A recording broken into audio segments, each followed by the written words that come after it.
turbilhão da história, onde o poder se entrelaça com o destino de nações, chegamos ao capítulo final de uma saga que desvendou os segredos de uma das figuras mais enigmáticas da política sul-americana. Em nossa primeira parte, mergulhamos na ascensão meteórica de Delcy Rodrigues, a mente estratégica por trás do poder, a figura que se tornou a mão direita de Nicolás Maduro, uma ascensão que a colocou no centro de um palco global. Na segunda parte, desvendamos as teias complexas das negociações secretas, encontros nas sombras que prometiam uma transição, um caminho para um futuro sem Maduro, um futuro que parecia até então impensável. Agora, nesta terceira e última parte, testemunharemos o desfecho, o momento em que a história vira sua página mais dramática, a queda de um líder e a ascensão de uma nova era. Prepare-se para entender como Delcy Rodrigues, de vice-presidenta, se tornou a presidenta, e o que isso realmente significa para a Venezuela e para o mundo. O ano de 2026 amanheceu com uma tensão palpável no ar venezuelano. Meses de negociações secretas, de pressões internacionais e de uma crise interna que parecia não ter fim, haviam corroído as bases do regime de Nicolás Maduro. A economia do país estava em frangalhos. A hiperinflação devorava o poder de compra da população e a escassez de alimentos e medicamentos havia se tornado uma realidade brutal para milhões. O êxodo de refugiados venezuelanos já era uma das maiores crises migratórias da história recente, com milhões buscando refúgio em países vizinhos, fugindo da fome e da desesperança. A comunidade internacional, liderada pelos Estados Unidos, havia intensificado as sanções, estrangulando ainda mais a já combalida economia e isolando Maduro no cenário global. As acusações de narcotráfico, de corrupção e de violações de direitos humanos pesavam como uma espada sobre sua cabeça, culminando na recompensa milionária oferecida pelos Esthericiúa por sua captura. O terreno estava preparado, mas ninguém sabia exatamente quando ou como o clímax chegaria. E então, em um dia que ficaria marcado na história, a notícia explodiu. Nicolás Maduro havia sido capturado. Os detalhes da operação ainda são envoltos em um véu de mistério, mas o que se sabe é que a ação foi rápida e decisiva. Fontes indicam que a captura ocorreu em Caracas, em meio a uma operação coordenada que envolveu elementos de inteligência e forças especiais, possivelmente com o apoio de setores dissidentes das próprias forças de segurança venezuelanas que haviam sido cooptados durante as negociações secretas. A surpresa foi total. Maduro, que sempre se cercou de um forte aparato de segurança, foi pego desprevenido, talvez em um momento de vulnerabilidade, ou talvez traído por aqueles em quem confiava.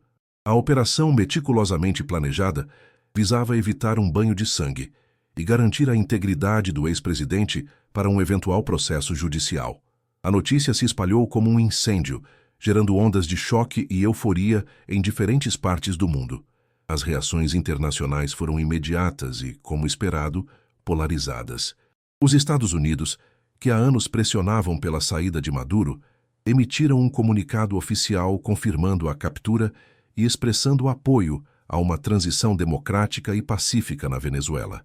A declaração americana foi um reconhecimento tácito do sucesso das negociações secretas que haviam sido conduzidas. Países da União Europeia e da América Latina, que haviam condenado o regime de Maduro, celebraram a notícia, vendo-a como um passo crucial para a restauração da democracia e do Estado de Direito. No entanto, aliados tradicionais de Maduro, como Rússia, China e Cuba, condenaram veementemente a ação, classificando-a como uma intervenção estrangeira e uma violação da soberania venezuelana. Suas reações, contudo, foram mais contidas do que se poderia esperar, talvez um reflexo do conhecimento prévio sobre as negociações ou de uma aceitação pragmática da nova realidade. O mundo observava, dividido entre a esperança de uma nova era e o temor de uma escalada de instabilidade. No vácuo de poder deixado pela captura de Maduro, a ascensão de Delcy Rodrigues foi quase instantânea e, para muitos, surpreendente. Mas para aqueles que acompanhavam de perto os bastidores da política venezuelana, era o desfecho lógico das negociações secretas. Em questão de horas, Delcy Rodrigues, até então vice-presidenta, assumiu a presidência interina da Venezuela. Sua posse foi respaldada pelo Tribunal Supremo de Justiça, uma instituição que, embora historicamente alinhada ao chavismo, agiu com notável celeridade para legitimar a transição. O TSJ invocou o artigo 234 da Constituição venezuelana, que prevê a substituição do presidente em caso de ausência absoluta, garantindo uma aparente legalidade ao processo. Mas seria essa uma transição constitucional genuína ou uma manobra política cuidadosamente orquestrada? A pergunta pairava no ar. O apoio das forças militares foi o pilar fundamental para a consolidação do poder de Delcy. Em um país onde os militares desempenham um papel crucial na política, a lealdade das Forças Armadas Nacionais Bolivarianas era essencial para a estabilidade. Relatos indicam que, durante as negociações secretas, Delcy e seu irmão Jorge Rodrigues haviam trabalhado para garantir o apoio de setores-chave das Forças Armadas, prometendo estabilidade e a preservação de certas estruturas e privilégios. A rápida declaração de apoio dos altos comandos militares a Delcy Rodrigues selou seu controle sobre o país, evitando um colapso total ou uma guerra civil. Esse apoio militar, combinado com o respaldo judicial, deu a Delcy uma base de poder que, embora frágil, era suficiente para iniciar sua gestão. O reconhecimento dos Estados Unidos veio logo em seguida, confirmando o sucesso das negociações secretas e a aceitação de Delcy como a nova liderança legítima. Para os EUA, o objetivo principal era a saída de Maduro e a estabilização da Venezuela, mesmo que isso significasse apoiar uma figura que, até então, havia sido alvo de sanções e críticas. Esse reconhecimento abriu caminho para a possibilidade de alívio de algumas sanções e para um reengajamento diplomático, elementos cruciais para a recuperação do país. Mas o que significava esse reconhecimento para a imagem de Delcy? De uma figura sancionada e criticada, ela se tornava, aos olhos de Washington, a esperança de uma transição. No entanto, os desafios que Delcy Rodrigues herdava eram monumentais. Governar um país em crise profunda, com uma economia colapsada, uma crise humanitária sem precedentes e uma sociedade profundamente dividida seria uma tarefa hercúlea. A Venezuela de 2026 era um país à beira do abismo. A crise humanitária era a face mais cruel dessa realidade. Milhões de pessoas sofriam com a fome.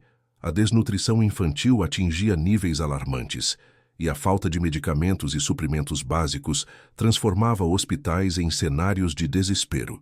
A água potável e a eletricidade eram luxos em muitas regiões, e a infraestrutura do país estava em ruínas. Como Delcy enfrentaria essa catástrofe humana? A economia, por sua vez, era um campo minado. A hiperinflação havia pulverizado o valor da moeda nacional, e a produção de petróleo, outrora a espinha dorsal da economia venezuelana, estava em seu ponto mais baixo em décadas. As sanções internacionais, embora pudessem ser aliviadas, haviam deixado cicatrizes profundas. Delcy teria que orquestrar uma recuperação econômica complexa, buscando investimentos estrangeiros, reestruturando a dívida e implementando reformas dolorosas. Seria possível reconstruir uma economia tão devastada sem causar ainda mais sofrimento à população? O êxodo de refugiados continuava, com milhões de venezuelanos espalhados pela América Latina e pelo mundo, buscando uma vida digna. A tarefa de Delcy não seria apenas estabilizar o país, mas também criar condições para que esses milhões pudessem, um dia, retornar. A fome e a falta de medicamentos eram problemas urgentes que exigiam soluções imediatas, mas a escala da crise era tão vasta que qualquer solução parecia um curativo em uma ferida aberta. As estruturas de poder que Delcy herdava eram complexas e cheias de armadilhas. O Estado chavista, construído ao longo de décadas, era permeado por lealistas em posições-chave, muitos dos quais haviam se beneficiado do regime anterior. A tarefa de reformar essas estruturas, de combater a corrupção e de desmantelar redes de poder sem desestabilizar ainda mais o país seria um ato de equilíbrio delicado. Como ela lidaria com a herança de um sistema tão centralizado e, para muitos, corrupto? E as rivalidades internas?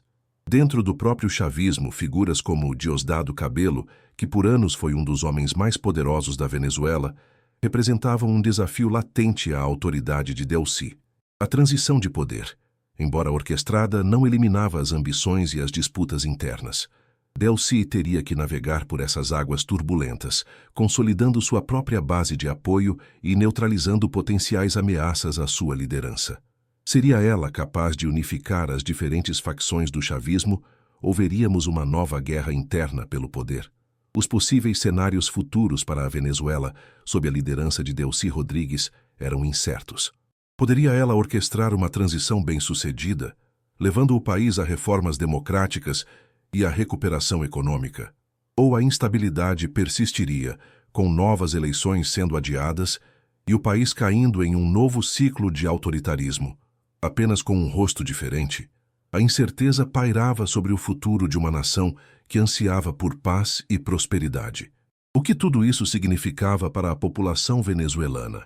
Para muitos, a captura de Maduro representava uma esperança renovada, a chance de um novo começo.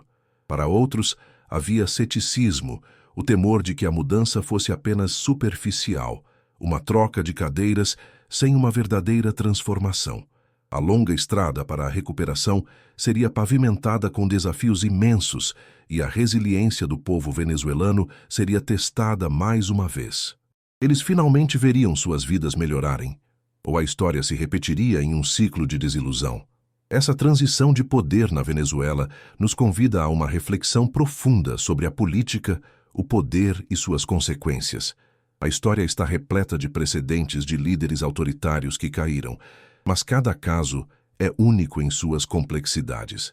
Lembramos de Manuel Noriega, no Panamá, capturado pelos Estados e julgado por narcotráfico.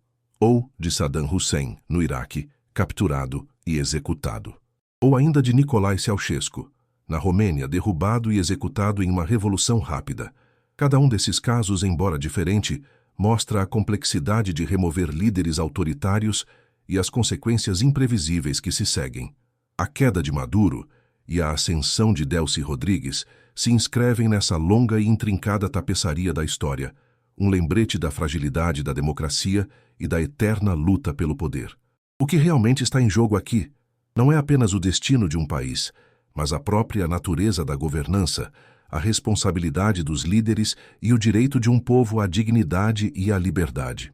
E assim, chegamos ao fim desta série que buscou desvendar os mistérios e as reviravoltas da política venezuelana, desde a ascensão de Delcy Rodrigues, passando pelas negociações secretas, até a dramática queda de Nicolás Maduro e a sua própria ascensão à presidência. Uma história de poder, intriga e as complexas escolhas que moldam o destino de milhões. Se você chegou até aqui, é porque, assim como nós, você se importa em entender as engrenagens que movem o mundo. Se este vídeo te fez pensar, se te trouxe novas perspectivas, não se esqueça de deixar o seu like, se inscrever no canal para não perder nossas próximas investigações e compartilhar este conteúdo com quem também precisa saber o que realmente está acontecendo. Deixe seu comentário abaixo. O que você acha que o futuro reserva para a Venezuela sob a liderança de Delcy Rodrigues? Sua opinião é fundamental para continuarmos essa conversa. Até a próxima investigação.